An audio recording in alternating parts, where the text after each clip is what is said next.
Samantala, naniniwala si House Committee on Appropriations Chairman Elizalde Co na dapat ay 45,000 pesos ang minimum wage sa bansa. Inihayag ito ni Co sa gitna ng issue sa pamamahagi ng cash assistance sa ilalim ng Ayuda sa Kapo-Sangkita Program o AKAP. Pero ayon kay Co, kung isa sa katuparan ng 45,000 pesos kada buwan ay magkakaroon ng super inflation at maraming negosyo ang magsasara.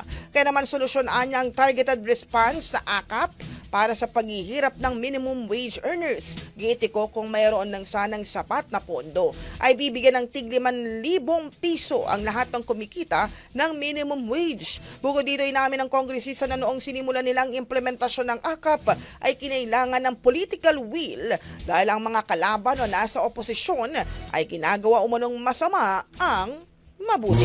Ang bahaging ito ay hatid sa atin ng Yummyvit ES2 Oral Drops. Simulang tuparin ang pangarap ng iyong anak. And stunting now,